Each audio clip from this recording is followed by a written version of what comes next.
Day 157, Remembrance Day. Hope everyone out there did their 2 minutes and a couple of hours watching all those veterans do their thing. It was amazing to watch. My kids were up early. We're in Barbados, so it was an early one for us rather than the 11 o'clock. Lots of questions from my 6-year-old, which was amazing to see. No doubt I'll have to repeat that again next year, as I did to my 11-year-old. But anyway, Barbados doesn't really seem to support it like the UK does, which is a real shame. But anyway, Sunday, we're not going to have that many people here today. We'll say not many. Morning, Mel. Not going to have that many on site, but I think we've got the plumbing contractors arrived today. The electrical contractors arrived today. We've got quite a few labourers, quite a few masons. Got an extra mason here today who's not been on site for a good couple of weeks.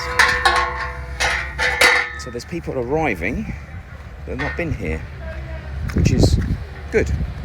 We've also got confirmation from Ready Mix that they're going to be pouring the beam on the front of the house. Bobcat. Pouring the beam tomorrow, so that's quite good. 4 foot, so we'll get that done. And again, once that's set, we can unbox, use the boxing elsewhere, and also that becomes the structure that we need. Sorry, I'm trying to do things at the same time. That will become the structure we'll need to go across the roof. So we're going to get our carpenters to give us a price today to do the roof, which is amazing. So let's go upstairs and have a look what's happening. The guys are actually doing the septic again. Donna loves the septic, so he's down there in there at the moment, so he's going to have a quick look to see what he's saying. They're trying to, it's sunk and settled. So now I'm going to go down once he gets out of the way. He's doing something.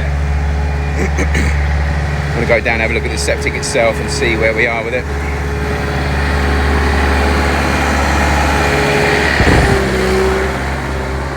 Sludgy and shitty. Okay, so it's basically sat for over 24 hours now. So what we want to try and do now is make sure it's not moving, which I think is good. And now they're backfilling. There was lots of water in there, so we pumped the water out. And now we're backfilling with more quarter mix, which in an ideal world we need to also let settle for a little bit before we backfill with mud. So it's a 3-4 day process. Let's ask Elvis, how is it?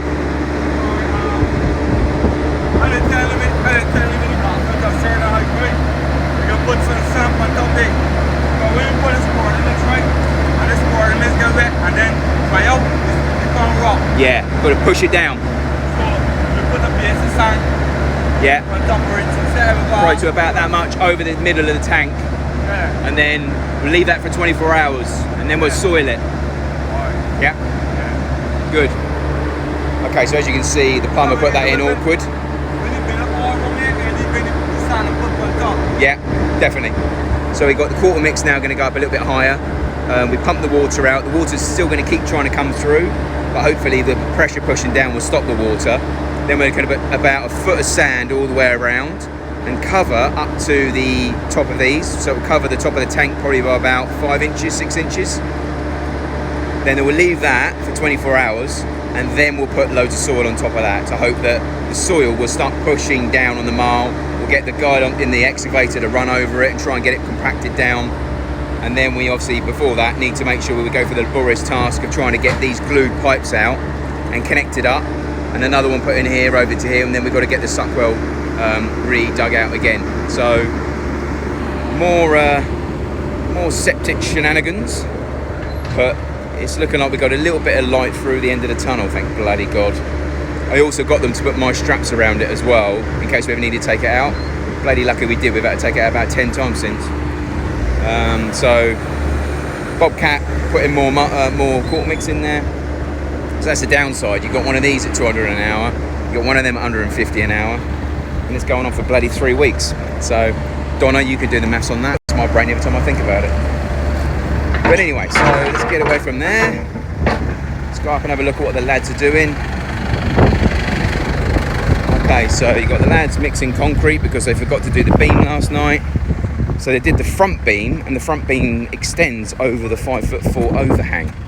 And it was essential to try and make sure we poured the overhang in with the beam. I thought they'd done that. So if I go through here and show you what's going on, you'll see what I mean.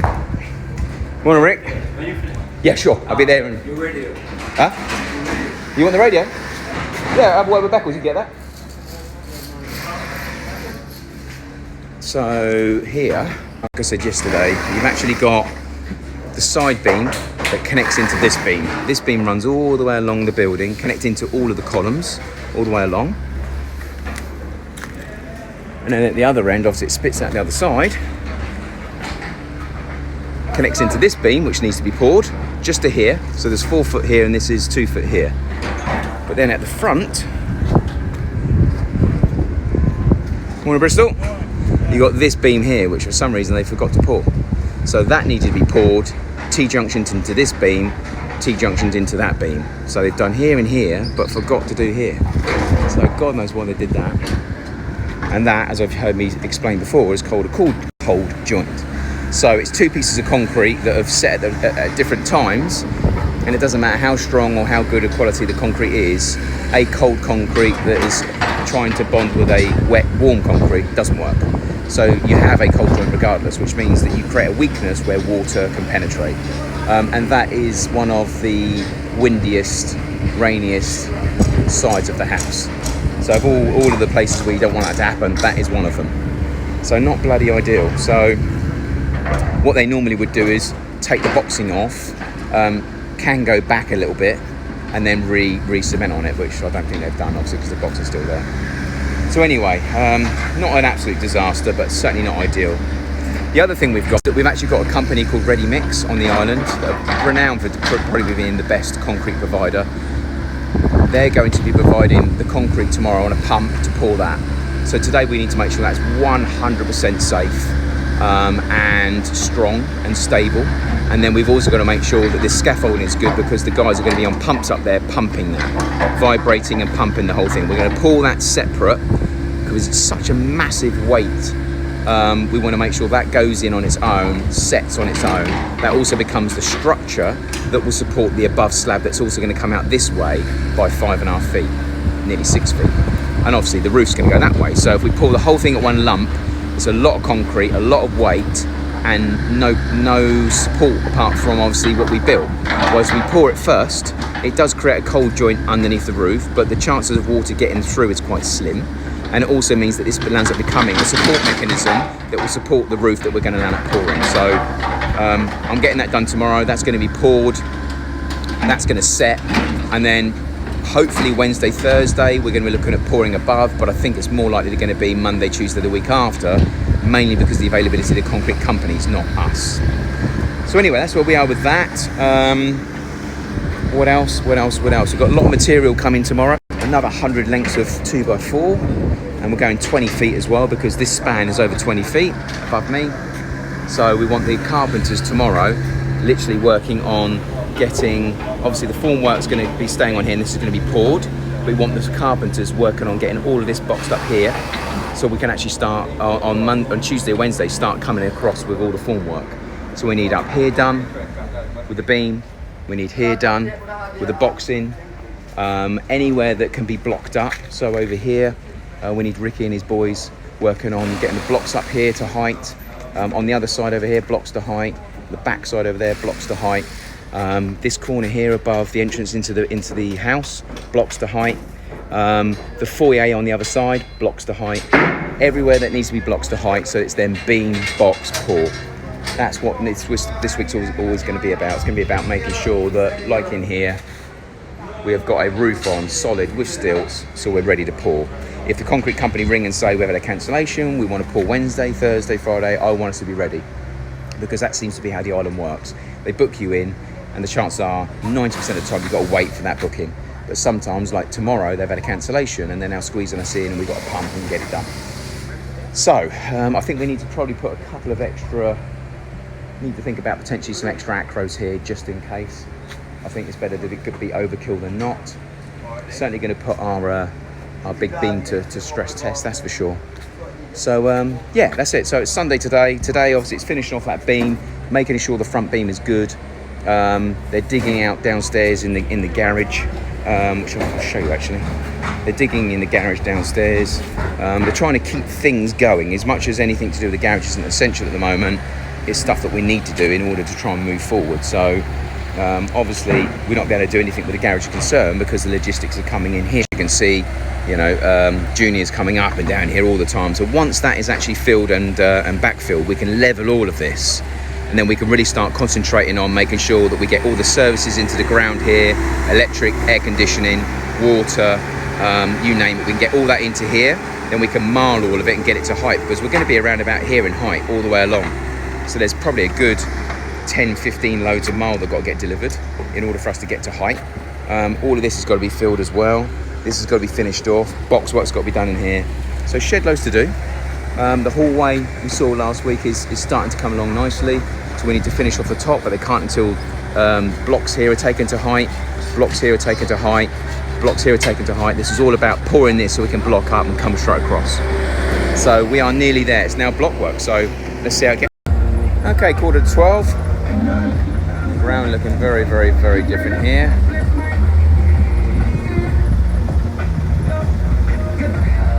Okay, so we've actually had the excavator in here doing the septic. Whilst he's here with the bobcat, he's just obviously been spreading some of the mud around, as you can see over in the corner here. Septic now looking like this. So front pipe has been disconnected and reconnected. The guys are just rebalancing these, get some concrete around the outside, make sure that's all concrete in place. We had to then take the pipe out a little bit more over here. So that is now pretty much full of mud on either side, and quarter mix all the way around with some sand on top. We're going to leave that for 24 hours before we backfill that. But what they are doing over there is obviously just preparing for the pipe to come out the back of the septic tank into the suck flow. Suck well even. Suck well, suck flow. So yeah, it's looking different just at the moment by having this here. I mean, you can see the steps, look, it's now up against the steps. The steps are going to go straight up to the house. And the back here is looking 10 times better. So still lots to be done here, that's for sure. But once that is done, I'm pretty much now on the line of the garage. We can actually start doing the garage services in and the foundations. This will be a wall here going straight through here, the wall of the garage, and obviously it will come right over to the other side. So we can actually start looking at that as well, which will be quite good. They've taken some of the formwork off of the steps, which is quite good. There we go, look. Some formwork here.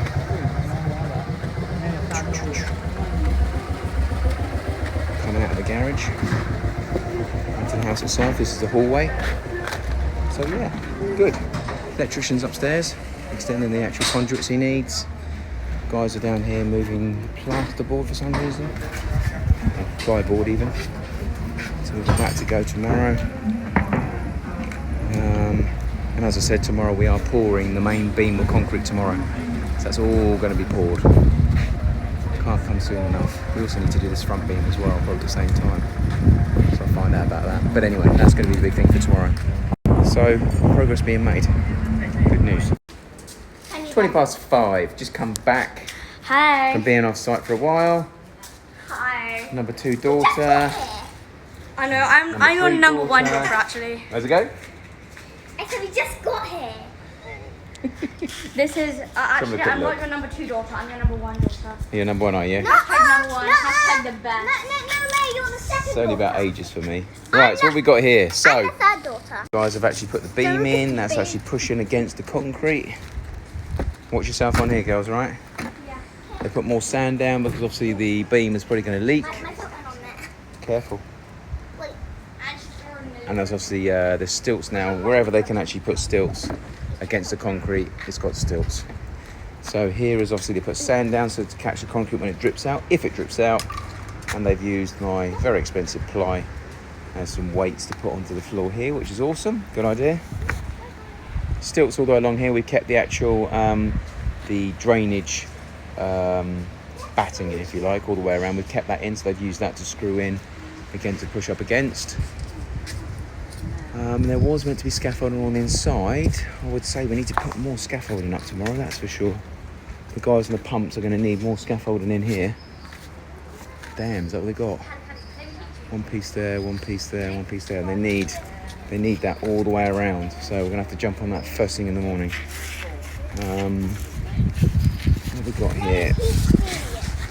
So we've got one piece there, One piece there, one piece there. So they've got scaffolding all the way around, but in an ideal world, we really should have had all the scaffolding in one area. But obviously because of these stilts, they struggled a little bit. But anyway, it looks like they've got the blocks up on the side over there already, on the front.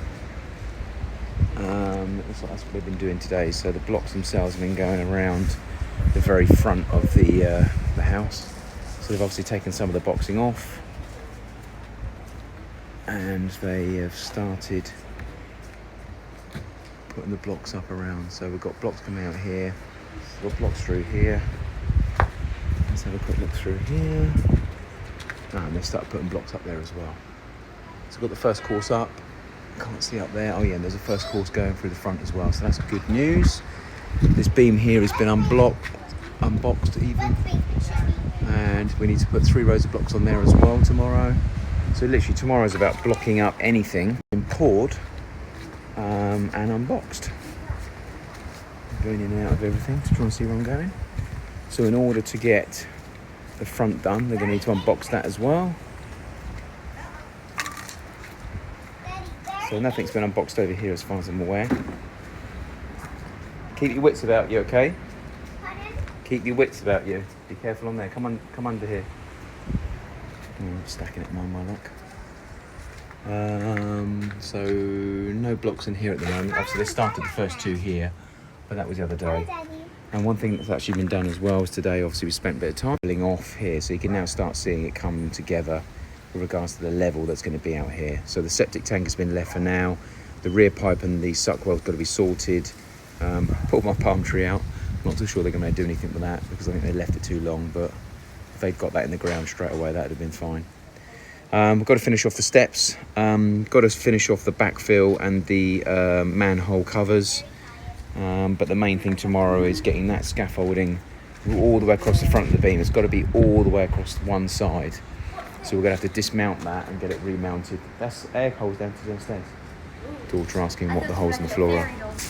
No, these are air conditioning holes that go downstairs. So they're all going to be unboxed and taken out at some stage. But we need to get this scaffolding tower round the other side, and we need to make sure it's one whole length all the way along so the guys tomorrow on the pump can go straight across. So that's pretty much for today. Anything else I'll let you know? And also thought I'd just finish off by showing Miss Jones the septic. So it's in finally. As you can see, it's a lot lower than it needs to be, so we need a couple of extra tubes to go on top to bring the manholes up to height. The pipe in the back has been connected as well as the pipe in the front. The suck well over here has got to be sorted out, so we're going to have to go deeper with that tomorrow. But other than that, we are near on ready tomorrow to fill this up with soil and get the relevant weight on top, and then get the water that's underneath pumped out. So that's going to be the aim tomorrow. But as you can see in here, it's getting more realistic about the level that it's going to be at. This is obviously going to be a doorway going downstairs. This will end up being blocked across and filled with mud. This will be the steps that go straight upstairs to the patio. But now obviously the soil's been brought a little bit to height. You can actually see how far off the ground it is. So it's not as monstrous as it first seemed. However, they are 17 foot wide.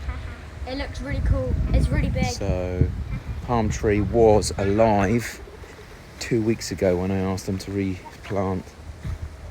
But there's now nothing in the end. There was a new leaf come out the top of that. Shame, big shame. But anyway, we will plant more, that's for sure. That is the aim.